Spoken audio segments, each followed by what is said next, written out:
Hey, thank you everyone for joining us for the call. I'm very excited for Forbidden Door pay-per-view this weekend.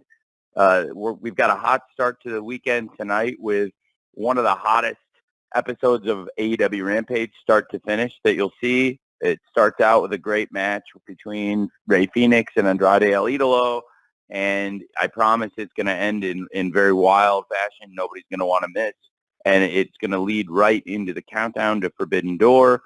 And you'll see some of the best interviews in pro wrestling. I think some of the best talkers, some of the best orators in the pro wrestling business are in AEW.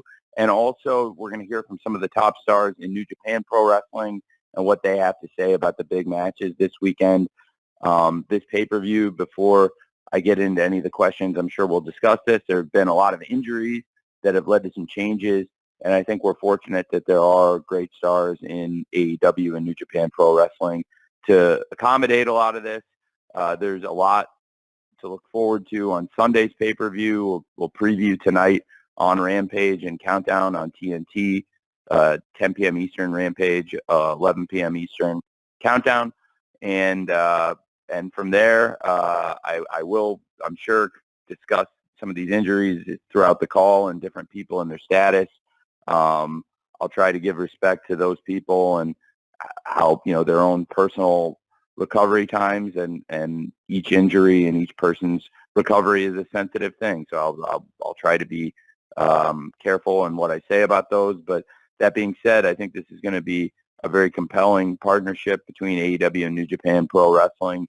When I was a kid, I was very excited about the collaborations between WCW and New Japan Pro Wrestling, and the way I was introduced to pro wrestling in Japan and a lot of the wrestlers there before I watched wrestling that came from Japan was when the wrestlers from New Japan came to WCW. They competed on TBS and later on TNT also, and that's how I became introduced to a lot of the top stars, and now hopefully a new generation of fans will get introduced to some great wrestlers that same way.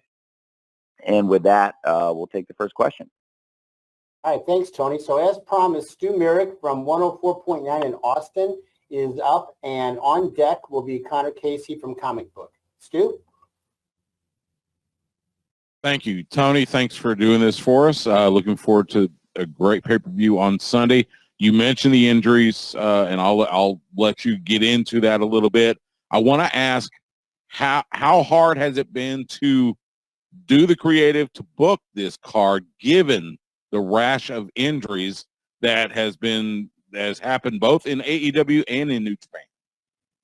Well, it's a great question, and I'll take you back to Double or Nothing, and I thought we were coming off a really strong pay-per-view with, I thought, about as good of a third act as you can have, with the final three matches being Anarchy in the Arena, and the three-way for the World Tag Team Championship with Jungle Boy and Luchasaurus versus Ricky Starks and Will Hobbs and versus Keith and Swerve, and the world title match, CM Punk versus Hangman Page.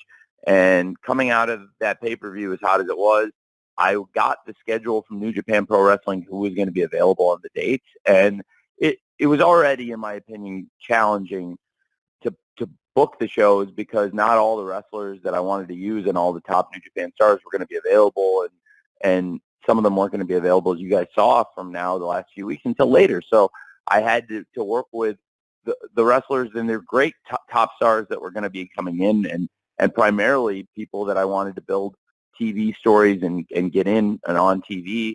Of the people that were available to me early on were Tanahashi and Ospreay, who were huge stars who are now in very prominent matches on this card, with Tanahashi versus Moxley for the AEW Interim World Championship, and Will Ospreay versus Orange Cassidy, which has been planned for a while. And so with obviously changes from our original plan of Punk versus Tanahashi and now the plan to crown an interim champion coming in, that was different.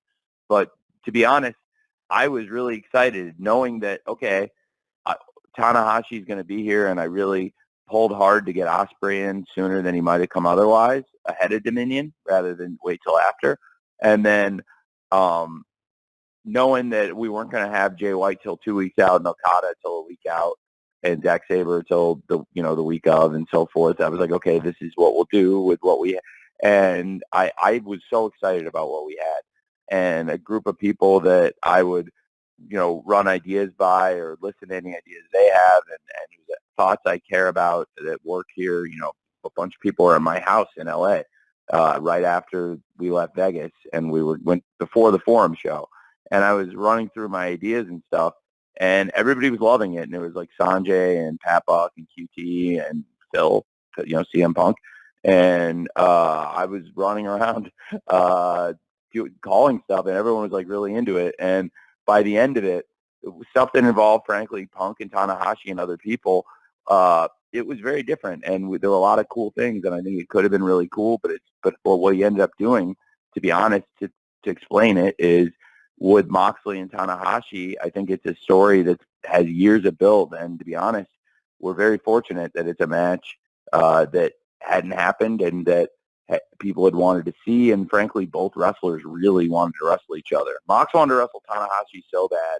Last year around All Out, he was building up his Kojima match, and he did more of a promo on Tanahashi than he did on Kojima.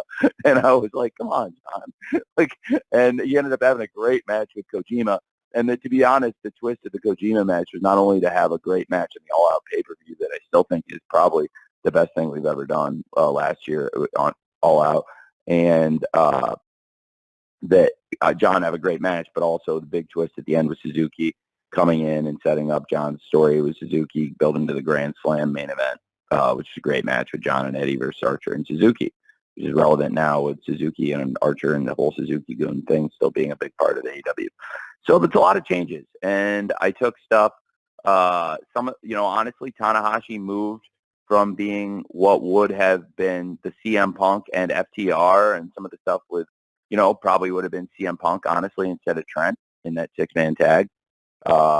With CM Punk and FTR versus Will Ospreay and Aussie Open, and then stuff would have gone in a very different direction, and Tanahashi would have been adjacent to that, and Mox has a lot happening in the company, and there's a lot of things happening in the Blood and Guts match. No secret is next week, and we'll announce a little stipulation regarding that tonight on Rampage that pertains to Forbidden Door ahead of Blood and Guts. It ties them together a little bit, more than they already are, because we know that Bryan Danielson's out, and I'll get to that in a second because I think that deserves its own injury, discussion. And so with CM Punk, originally would have been attached to that stuff. Tanahashi would have been in the, with kind of, I think, on TV with him, and it would have made sense built into their match, which would have meant Punk was out there with FTR, which would have meant Will Ospreay and Orange Cassidy. And there was a lot of exciting stuff that could have happened, but instead, it made a lot of sense to take something that had been there for years and is a match people really do want to see. And I have to say, with Mox and Tanahashi, like I was saying, it's with years of anticipation. It's a match John's been chasing for years, and that's why it means so much to be able to do it now. And I don't think anybody in pro wrestling has earned the right to be able to do what they want to do, and has gone through more to get to where they are right now than John, because at this time last year, I never would have thought what the next year would hold. I never would have thought he'd be gone. I never would have thought he'd come back, and then for the way he did, to come back looking so physically different and so much mentally healthier, because I have always loved John and loved working with him, and the person who's come back has been that much better, that much more capable of a pro wrestler, and it's happened at the perfect time for us with all these injuries, just CM Punk and Bryan Danielson. And on Bryan Danielson, that is just talk about the 1-2 punch of injuries, losing CM Punk and Bryan Danielson, two of the greatest professional wrestlers of all time. And Bryan Danielson is so valuable to the company backstage and, of course, on screen, and most importantly on screen. Fans were so excited for Forbidden Door, him wrestling Zack Sabre Jr. I think the anticipation was there. we had been hoping that we could really start building it up, and Brian was really start feeling well, I think, after Anarchy in the Arena, and when he had any doubts whatsoever, I just didn't want to take a chance. And if he's not feeling 100% of the time, there's not any sense in taking any chances. So I shut him down, and I think it was the right thing to do. And that being said, it was one of those also perfect situations, because rarely do the stars align where you have a mystery opponent and a chance to build up a moment like this. And it's very fitting to go back to the United Center, where we've only had one show, and it was a great moment. And I know for sure we're going to have that great moment. I think there's going to be a lot of great moments I expect on the show, but one thing I know this great moment is when we introduce Zack Sabre Jr.'s mystery opponent. I'm really excited about it, and I wish it had happened under different circumstances. And to be honest, I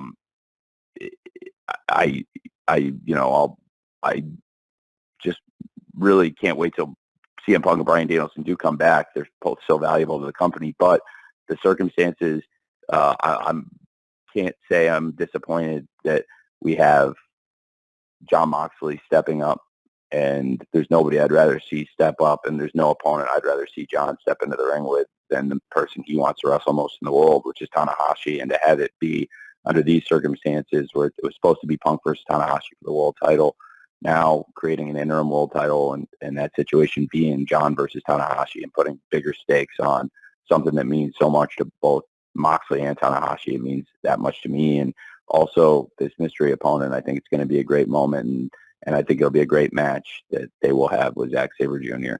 So I'm very excited for Forbidden Door, and the injuries have changed a lot, and that's only the tip of the iceberg on injuries. Kyle O'Reilly's injury changed a lot of the card. Ishii being out is very unfortunate that he had to forfeit the New Japan tournament that he won. And it's changed a lot, but I think that we're very fortunate that our companies have a lot of great wrestlers that have stepped up to fill these spots, and that there's been a lot of build to the matches that are happening, that, like Moxley versus Tanahashi is a great example, that before Forbidden Door ever happened, at the match I think fans have wanted to see. And of course, to get Jericho and Eddie Kingston, anytime you see Jericho and Eddie Kingston in the same place, that's exciting. And ahead of Forbidden Door this weekend, Jericho and Eddie Kingston will both be on Rampage tonight. Eddie Kingston will hear from him, and Jericho's the host of the show, and anytime they're in the same building, things could get crazy. So watch out for that on Rampage ahead of the countdown to Forbidden Door. That is a lot, but there's a lot of injuries, and there's been a lot of things going into the show, so I figured that would come up. So I'm glad you asked it right off the top, Stu. So thanks for that, and that's hopefully the fill on injuries and some of the changes. So that's my long answer. Thanks, Jim. Thanks, dude. Thanks, Tony. Okay, next up is Connor Casey from Comic Book, and Connor will be followed by Jay Shell Nicole from Inclusive Creations. Connor? Great. Hey, Tony, appreciate you doing this today. Following up on that subject of injuries, obviously your focus is directed fully on this weekend.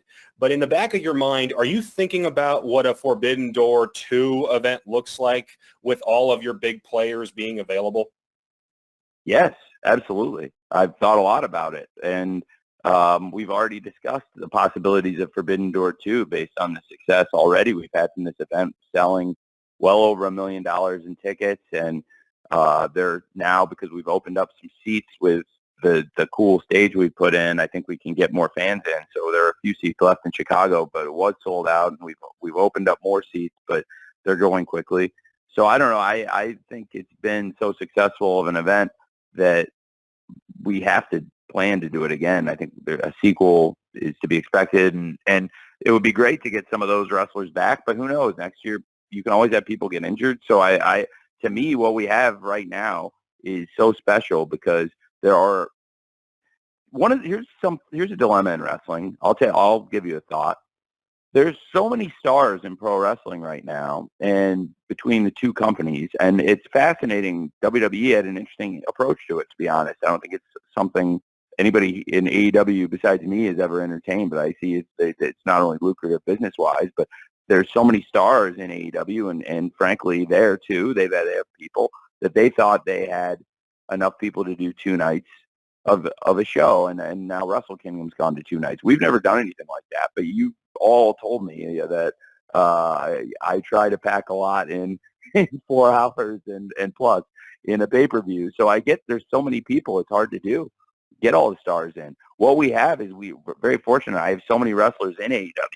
We'll have no trouble putting on a great show. The harder thing in AEW is honestly getting all the stars in because there's so many great wrestlers here. So the depth is there. This is why we have so many great stars in the company, is when you have injuries, people being out. We saw during the pandemic how it pays off to have a deep roster, and the roster is twice as deep now as it was then. And so, and to be honest, probably more than twice as deep. So I think we're really well equipped to deal with it. And now it's come out where the card is something that wrestling fans all over the world are very excited about. And that's why I'm so excited, and I feel pretty good right now, honestly, especially compared to where I did when I talked to Danielson on the weekend and realized we were probably going to make a change, and then I had to start planning that. Now I feel pretty good about where we're at. I think it's all come together pretty great, and I think Rampage tonight will be a great way to go into the pay-per-view, and hopefully we'll do many Forbidden Doors going forward based on the success of this one. Thanks, Connor. Thanks, Connor. Okay, Jay Shell Nicole of Inclusive Creations, you're up next. And Jay Shell, I will follow your question and Tony's response with a write-in from Trevor Robb of Post Media. Jay Shell? Hi, Tony. My name is Jay Shell. I'm representing SE Scoops, Russell Purist, and the Late Night Grin. And I wanted to ask a little bit about the buy-in. At Revolution, there were 3 matches on the buy-in. Is there a reason in particular that you decided to return to the 1 buy-in match instead of keeping the 3-match mold?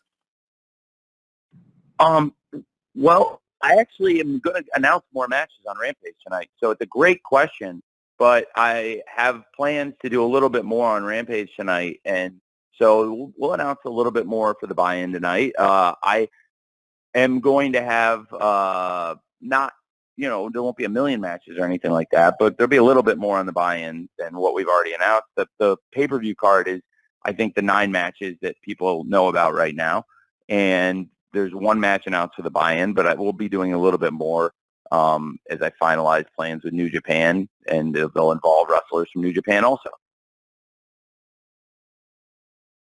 Very good. Thanks, Jishel. Okay, here's a question from Trevor Robb of Post Media, and we're going to follow Trevor with Amy Nemedy from WrestleJoy. Tony, Trevor has the following question. Following up on the Canadian press story regarding AEW's plans to come to Canada, I'm curious how Alberta fits into those plans to potentially bring Dynamite/Rampage to Edmonton and Calgary. And as a follow, what is your knowledge of the Alberta wrestling scene, Stampede Wrestling, for instance? Thank you. What a great question. I named some cities, and to be honest, I named cities based on some wrestlers that AEW has stars competing here where they hail from. So, that includes a lot of great wrestlers from around Toronto and Hamilton, and I will get to Alberta here in a second because I have extensive thoughts on it, as you all can imagine.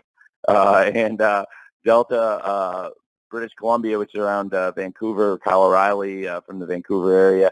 I neglected to mention Montreal, which is a legendary wrestling city, and I should have said it and it was an omission by me that I did not mean to make, but I was just naming cities off the top of my head on a long day. But I have to say, when it comes to Alberta, Calgary and Edmonton would both be great homes for an AEW event. We've worked very closely with Dr. Martha Hart and the Owen Hart Foundation, and it was a real honor to have Dr. Martha Hart and Oj Hart and Athena Hart here in AEW representing Owen Hart's legacy and the Owen Hart tournament. And we crowned great winners and had a great tournament with a lot of great matches and great qualifiers. And I look forward to continuing working with the Owen Hart Foundation. It was just a real pleasure to have Dr. Martha Hart working with us. And in the past also, speaking of Calgary and wrestling, I think the conversation has to have Bret the Hitman Hart, arguably the greatest pro wrestler of all time. And of course, he's from Calgary, and he's the very first person ever to hold the AEW World Championship belt in his hands. out on pay-per-view on our very first show, Double or Nothing 2019. And there's a lot of great wrestlers here in AEW. I have a lot of respect for him, and I have a lot of respect for Brett. I think he's just a tremendous person. I really like him a lot, and not in addition to respecting him as one of the best people to ever lace up the boots and one of the best people to ever work in pro wrestling, and somebody who's been really good to not only the pro wrestling business by making a lot of money and helping, create a lot of box office for the business, but also has been really good to the wrestling fans, and has been really good to his fellow wrestlers. And Bret the Hitman Hart is somebody that's still very much in the conversation in AEW today, even though he's not somebody that actually wrestles here or competes here. And that is, I think, a testament to his enduring legacy. And so in addition to the Hart family and many other great wrestlers that have been trained by the Harts, I think Chris Jericho has competed extensively in Alberta, and Winnipeg is a city, of course, we mentioned earlier that I think I mentioned when I was in Canada. I didn't say it just now, but of course, it's one of the first cities you have to mention in AEW with Chris Jericho and Kenny Omega coming from there, and them being two of the great world champions in AEW and two of the great Canadian stars, and also two of the great stars in all the world of wrestling with Jericho and Omega. And I think Jericho has competed extensively in Alberta, I know. We would love to go there, and I think that would be a great place for us to go.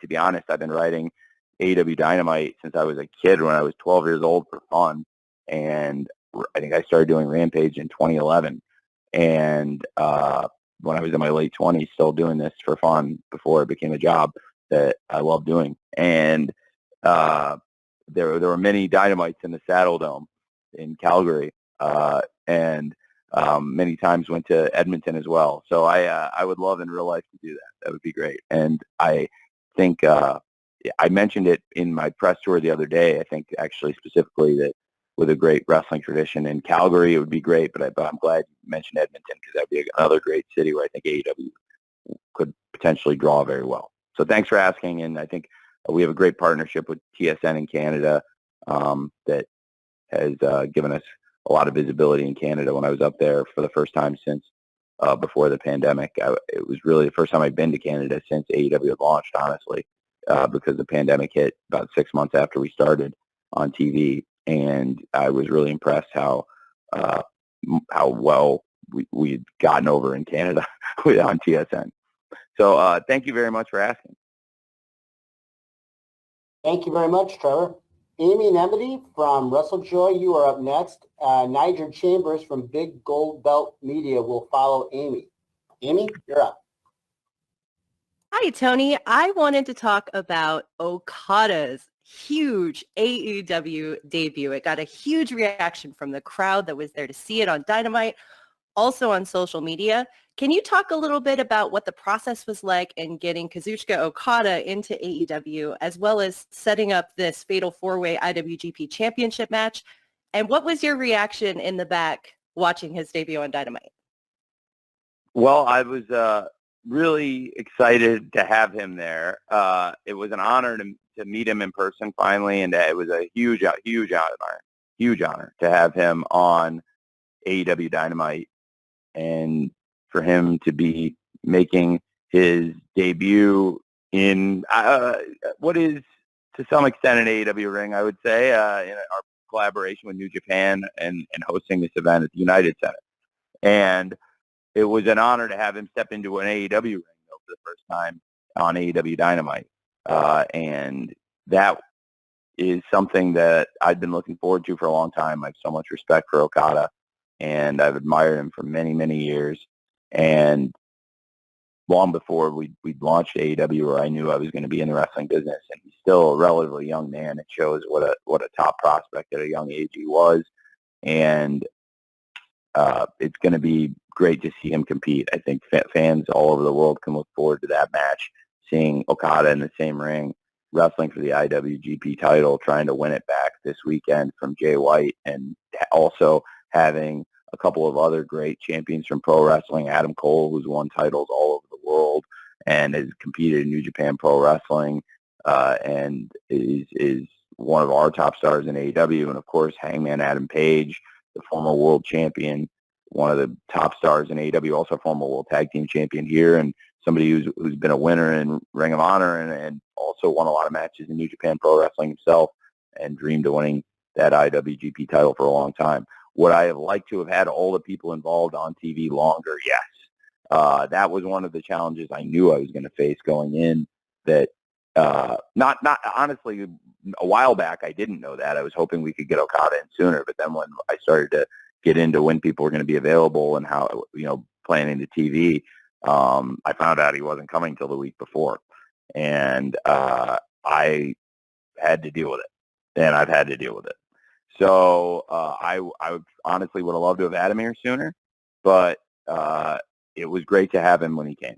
And talk about coming at the right time, because we could use him, and we had a lot of people out, and it was a night where Bryan Danielson delivered good news and bad news. The bad news being that he's not going to be able to wrestle in Blood and Guts and Forbidden Door, but the good news being that there is somebody coming that is going to be a very, very, very qualified replacement, and there are very few people that people would want to see step into Bryan Danielson's shoes and wrestle against Zack Sabre Jr. on Sunday night at Forbidden Door and fight against Chris Jericho and those sports entertainers on Wednesday night in the Blood and Guts. But there is one person out there that we were able to get to come, and I'm really excited for it. So now it was a night where I think there were going to be people who wanted to see what was going to happen going into Forbidden Door, and so I was glad we were able to get him here when we did. And he's one of the best wrestlers in the world, and a lot of the best wrestlers in the world are going to be on this pay-per-view, which is the story of the show. I don't think the story should be that some of the best wrestlers are out, because what's crazy is how many wrestlers are in and what the show is, and hopefully in the future it can build to more great shows. But it's all going to start with this one. History is going to be made at the United Center. Okada's there to be a huge part of it, and now there's a cloud of mystery over the event too, which is exciting. And I loved having him there. He for fun, he must have told me 17 times he's a Manchester City fan. And so I by now I get it. Okada, you like Manchester City, but I'm excited about Fulham in the Premier League. He's great, and I really like hanging out with him. And I know I'll be talking to him around when Fulham plays Man City, which is a tough game. I think that's the toughest game in the business, honestly. So he'll be letting me know what he thinks about that one. So I hope Fulham can get a good result there. But I always want Fulham to get a good result. But that's one where now I'd love to have some bragging rights with Okada, especially against arguably the best football club in the world. So it was great to have him here. I would have loved to have had him sooner, I guess, is one of my thoughts. But to be honest, when we're fortunate to have him at all. He's probably on the Mount Rushmore of the best wrestlers on the planet, and he's a special person too. I like him a lot now that I've gotten to know him. Thanks for asking. Thanks, Andy. Niger Chambers from Big Gold Belt Media, you are up next, and I will follow Niger with a question on the write-ins from Kenny McIntosh from Inside the Ropes. Niger? Hey, Tony, how's it going today? Good. Thanks for asking. How are you? Good. So I wanted to know, how was the preparation going into this event, and was it, any different from any, standard AEW pay-per-view? And this is in regards to, withholding New Japan Pro Wrestling traditions and whatnot. And then also Sure. Quickly, just to add to that, did you ever consider possibly a global press conference, sort of a simulcasting of that across the pond, something that seems to be, fitting for such a big event? I'm excited to talk to all of you from around the world, and I think, and hopefully, something like that would be possible. I'm on site in Chicago now, and I think people are traveling in for the event. But I was excited to engage with all of you today to discuss that. And so it's a good question. I think I don't want to rehash and give, it's funny because everyone's on mute, but I'm trying to imagine all your reactions, and I hope I'm popping you. that I wouldn't want to give the same 20-minute answer I gave at the beginning about all of the obstacles and what we've gone through and changing stuff. But philosophically, I mean, it's been unlike anything I've ever done. I've imagined what it would be like collaborating. I've had smidgens of it, never on a whole show. This is like having, have had a bite of pie before and then going out and eating an entire pie. And the bite of pie was delicious, and an entire pie is delicious too, but you got to be careful how you eat it, and not all at once. And I think for me, that's been planning it out, and it's been the amount of work that's gone into this event and the logistics and changes we've had to make. It's been a lot, but I have a lot of respect for Ghetto, and Rocky Romero has been an amazing intermediary working between us, and the three of us have a good thing going, I think. That being said, it's been unlike anything I've ever done. I have worked with them before for about over a year now, since around when Yuji Nagata came in and wrestled on Dynamite, and we started doing things together more. And Rocky came in, and I reunited Roppongi Vice, as I made very clear in a promo I did around that time. And but in all seriousness, we just have had a lot of fun doing it in TV angles, maybe one match here and there. So a couple people from AEW go to New Japan, one or two people from there came here, and it's led to doing a whole show together. And it's great because it's more revenue for both companies. It's already produced 7 figures in revenue, and I think it's a great partnership. And it has had a lot of challenges. I've done stuff like this with them a little bit, and with AAA, for example. When we first launched, when we launched, there are no championships yet. We hadn't crowned champions. We just started up. So to have a championship match in the first show, we had the eliminator aspect that, Hangman winning the Casino Battle Royale and Jericho winning the main event set up them wrestling in the main event of All Out for the title. But we didn't actually have any championship matches with a belt on the line, and I wanted to have some belts, to be honest with you, and I wanted a championship stakes. It just thought it would add a lot to the show. So put together something with Conan, and he really liked it, and that worked out well for AAA and for us. And so I've done stuff in the past with companies and a lot of stuff with New Japan, but never a whole show and all the build to the show. And so there were challenges, but I tried to do the best I could with RTV because, I have to put the stuff into RTV, and I think it was, I think they saw now how you have to get the people on the American TV building the stuff. That's why I really wanted to get Will Ospreay in when he came, because I was like, if Tanahashi, okay, but it was great. Like, that is huge. That checks off one major star that we need, but we need another major star to build stuff. So before Dominion, I really pulled to get either Okada or Ospreay or Jay White, one of the big, and Ospreay coming in made a lot of sense. And then with that, we put together a lot of stuff. Then CM Punk got hurt and it changed completely, and Bryan Danielson was questionable, and that was different. And I kind of had to make a lot of changes that I think I talked about a lot at the beginning, but it's between working with another company and having to be sensitive to the stuff that they're dealing with, and while planning a kick-ass card, and also having had some of the greatest wrestlers of all time, more than one, go out with an injury, and then losing some other great wrestlers for various other reasons, that a wide variety of them. It's been a lot. So I think I just know I was really relieved, and when it's all come together, when we finally got Okada and all the great stars in, it's now that you see it, it's pretty impressive. They have a lot of great wrestlers, and we have a lot of great wrestlers, and I think the card is pretty strong. So I'm very excited for Sunday, and I'm excited for tonight too. It's been different, and one of the challenges is the politics. I mentioned AAA and New Japan, and they don't really work together. So tonight on Rampage, you're going to see one of the best TV matches out there, and it's a pay-per-view quality match, but because of the politics of pro wrestling, it didn't make sense for this pay-per-view necessarily, but that's okay. And I like everyone involved, and even if they don't work with each other. And so they're all cool with me.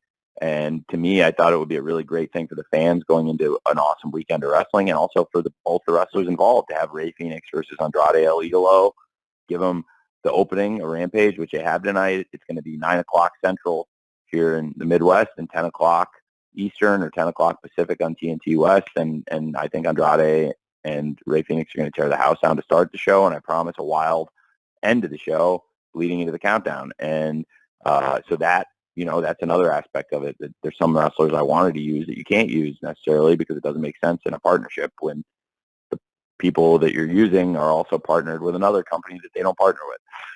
So it's a lot, but I think it's going to make for a great weekend of wrestling for the fans. That being said, there's probably going to be more great matches in the next 48 to 72 hours than we've had in a while. So I'm excited.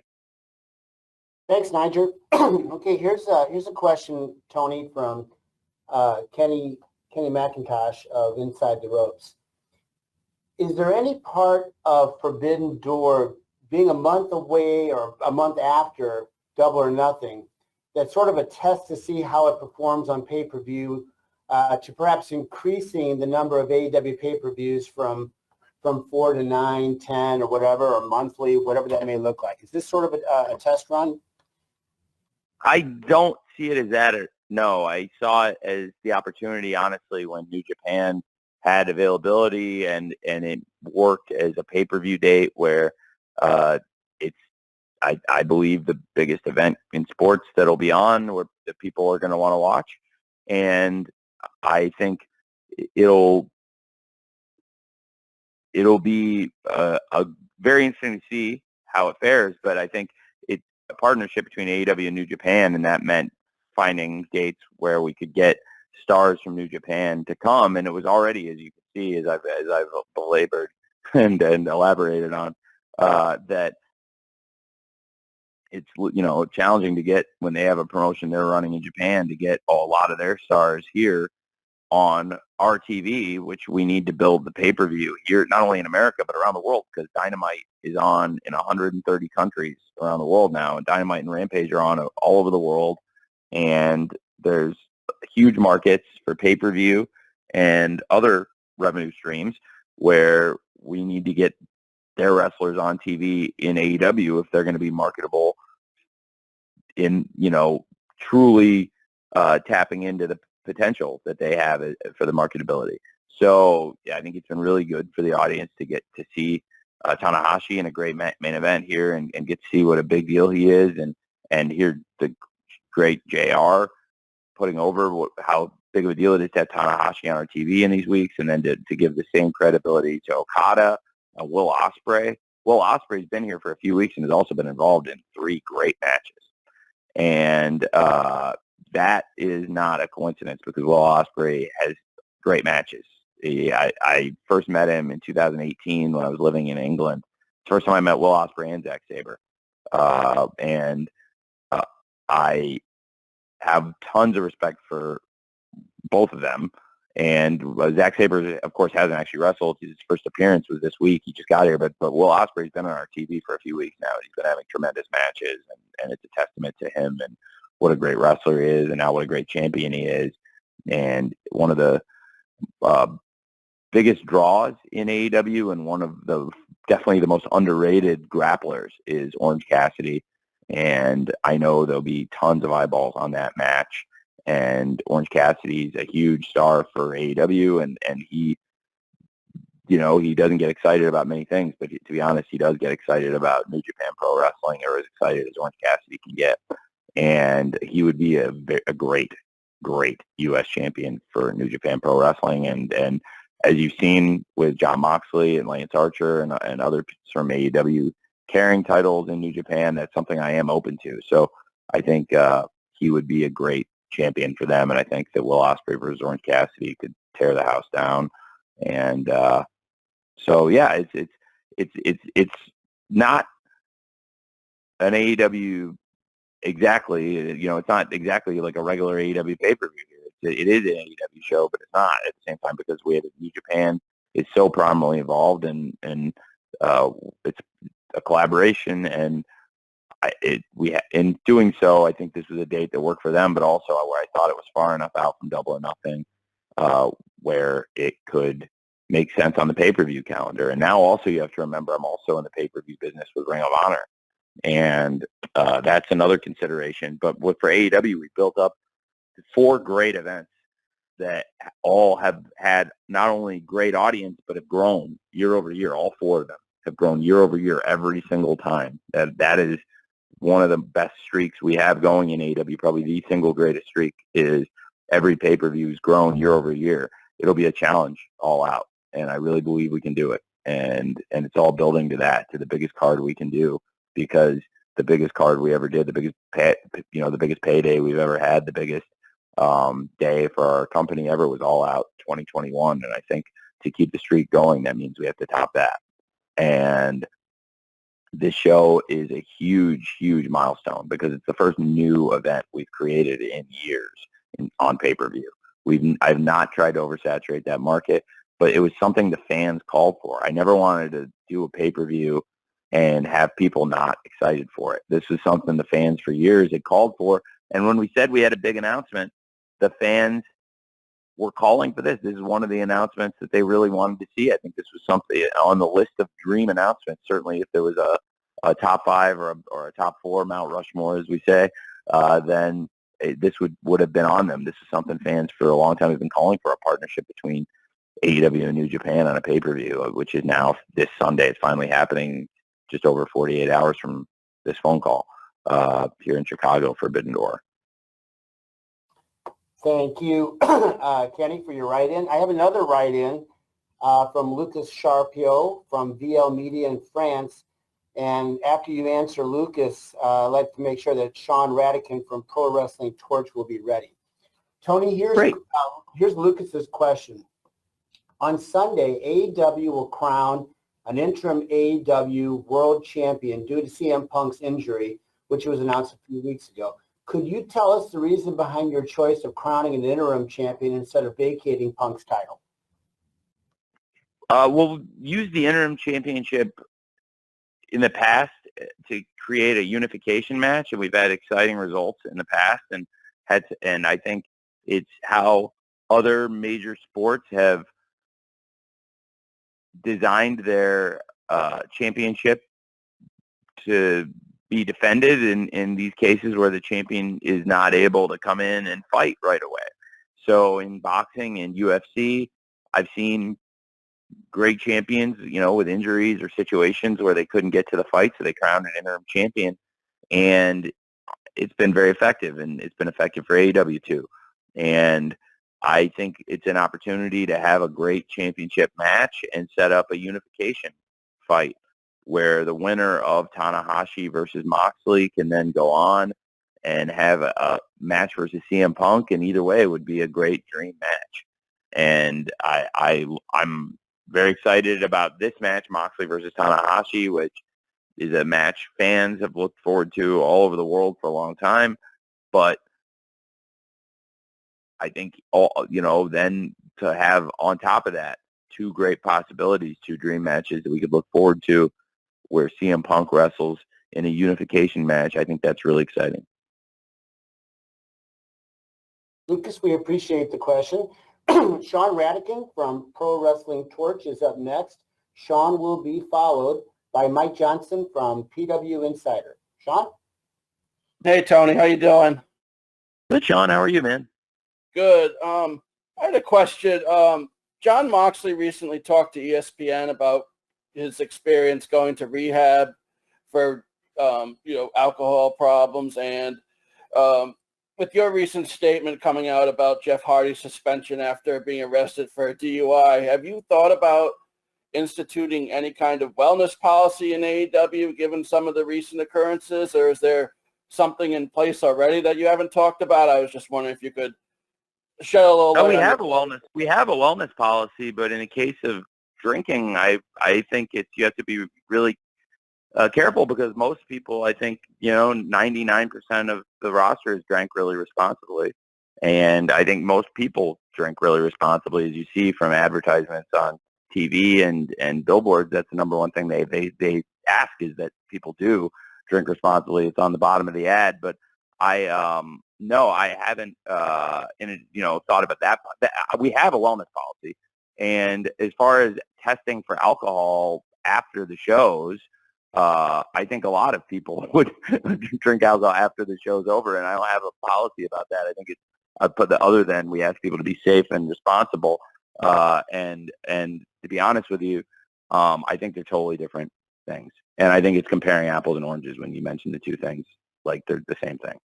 And I think that one person realized, and that's why I handled them completely differently, Sean.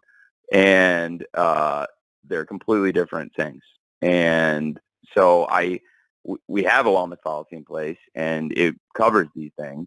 But that's why we're here to support somebody when they come to me and they say, we have a problem. And in John's case, he went straight to it and jumped on it and checked himself into rehab because he had a problem. And John could not have been more responsible in what he did. And we could not have been more supportive or there for him. I love him so much, and having him back here and fighting on this pay-per-view and looking the way he does, and having his family healthy and happy and where he's at, and the fact that now he gets the big match with Tanahashi he's wanted for years. It's like a fairy tale. With Jeff, it's totally different. And the way it went down is totally different. And that's why the statements and the way we handled the two things are completely different. And so in this case, I just don't think there's any comparison for the two, to be honest with you. So I wouldn't want to comment anymore on it. Thanks, Sean. Thanks, Sean. As promised, Mike Johnson from PW Insider is up next. Mike will be followed by Brandon Thurston. Can I go back, Jim? Is that okay? Thanks. Jeff is doing much better.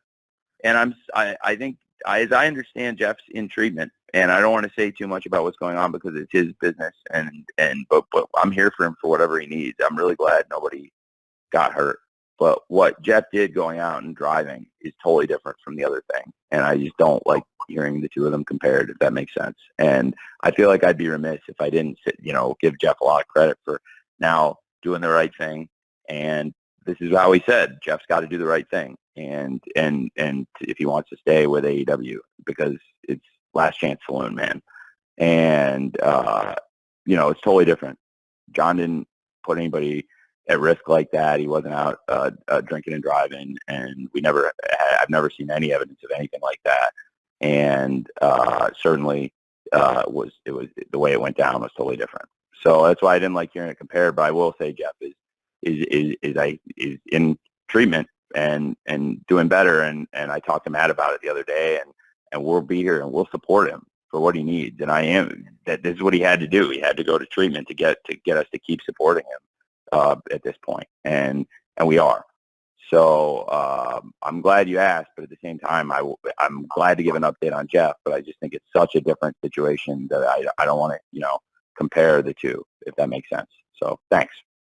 Sorry about that, Jim. Thanks. No, that was a good follow-up, Tony.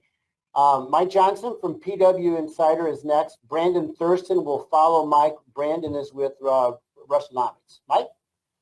Hey, Tony, how are you? Hey, I'm well. How are you, man? I'm hanging in there. Everyone knows you're a stats guy. You've got a stats company. You're big on stats, the wins and losses. I'm curious, and I don't know if you have any hard data yet, given all the variables and all the new talents who are involved in Forbidden Door, how has this pay-per-view tracked in terms of advanced buys and in terms of advanced retention with the audience compared to some of the other Cornerstone AEW shows? Do you see a difference with the different variables? Well, most of the stuff is within 48 hours. So we're not yet within 48 hours of the pay-per-view. So it starts to get really predictive here in the next couple days. So there's there's limited information 72 hours out, but that being said, those are the hardcore buyers, and we've tracked really well with the hardcore buyers, which is kind of what I expected. I think this pay-per-view is for all wrestling fans. Like I said, Mike, and I've known you since I was very young.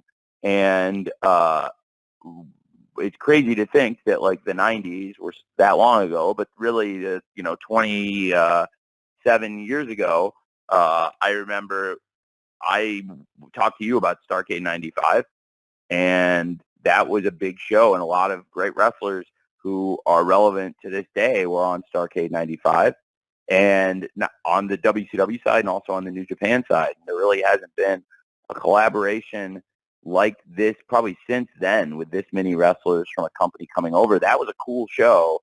And then you also had the shows that were probably a little bit closer to what we're doing, which were the collaboration shows, like at the Tokyo Dome with Flair versus Fujinami, with Hase and Sasaki versus the Steiners, and great matches like that. And then many of the great stars of WCW versus many of the great stars in Japan. And I think there's a huge market for it in the U.S. and also a huge market for it, as we've seen in Japan. But that was how I got introduced to a lot of the great Japanese wrestling stars. And I was just a young kid, and sure, I was like clearly, right, adaptable to be a hardcore at that age. But there's probably a lot of people that are adaptable to be hardcores. You have to actually make them fans. And they did that by presenting good wrestlers in compelling fashion. And then Bill Watts brought in a lot of them for the NWA tournament, and they wrestled there through the summer of '92. I enjoyed it a lot. And, Eric Bischoff maintained the relationships with New Japan, and I think Eric Bischoff really took that stuff to another level working with Inoki. And so, I think for a long time there hasn't been a collaboration on this stage, in big sellout arenas. So it'll be really interesting to see how it does with what they call the casual fan, with the average fan. But right now, in 72 hours out, it's tracking like an AEW pay-per-view. The test will be as we get closer to it, because I think the hardcores were always going to buy this. So I think it was really encouraging to see a good audience when Okada showed up with Hangman and Cole and Jay White, and also that Will Ospreay's done some good numbers here and has had a bunch of great matches now on TV, and people know what to expect from him. And I think people are really excited for Ospreay versus Orange, and Tanahashi's built a nice following here already, and I think made a lot of new fans on TV, just like some of the great stars from New Japan when I was a kid, and when frankly when you were a kid, Mike. So that I think that that'll be what we'll find out here in the next 48 to 72 hours. But right now it's tracking really, really strong. But again, at this point, the vast majority of the buys will come in the last 48 hours, and really in the last 24 even. Thanks, Mike.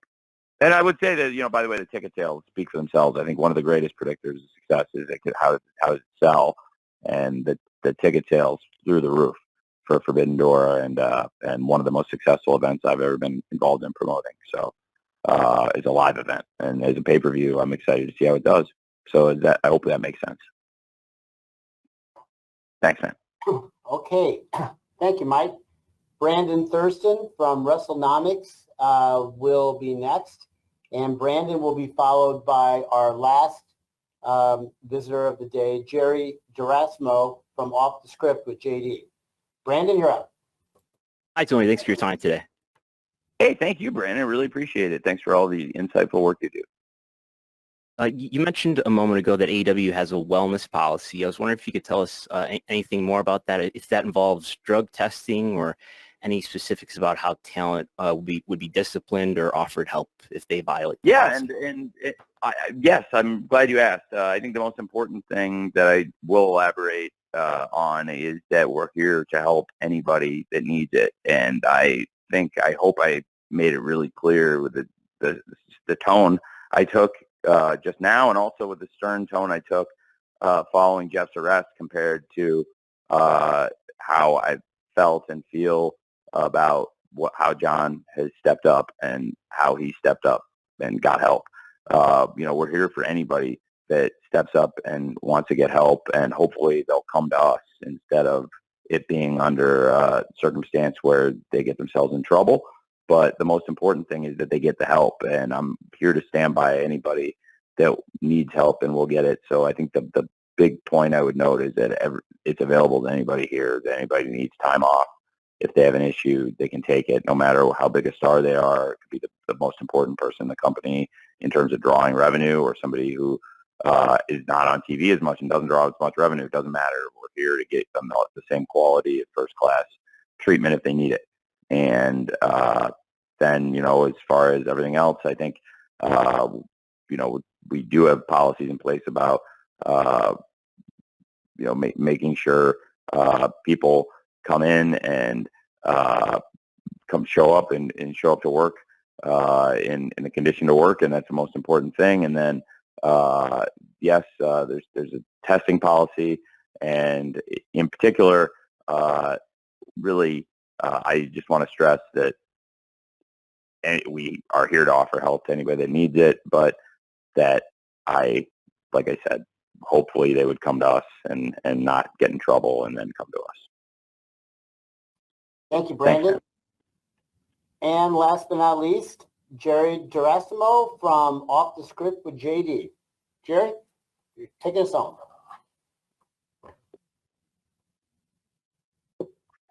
JD, you there? Jerry, you're muted. There you go. I'm sorry, Tony. Thank you for having me today, if you guys can hear me. Sure.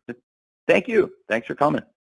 With the lines of discussion in the community about Forbidden Door, it's opened up discussion about potentially AEW having more pay-per-views during their calendar years. That's something that you've been mulling over and giving thought to on top of what you have been doing with the core shows that we've gotten and the special dynamites that we've been given, like Grand Slam and the upcoming one that you're doing in Minneapolis. It has something like that crossed your mind about doing more pay-per-views on top of what you've been given? It has crossed my mind, but I'm not saying it's something we're imminently going to do either. I think it would be more revenue for the company probably. We have great events we've built up from the beginning, and I think when we launched, that was the number that made the most sense for us. Because it's a startup company that was truly a bootstrap from the ground up. And now the company has become something of a global powerhouse, available in 130 countries and with a big following. And it took years for us to get to where we were number one on cable, and now we've done it many times, and we did it again this week. And it's still a big milestone every time we do it. And it was when we had Blood and Guts last year, very fitting as we approach Blood and Guts next Wednesday. And I think there is definitely the star power in AEW to support more events. They would produce more revenue for the company. It's something to consider, but it's not something I've eminently planned to get into either.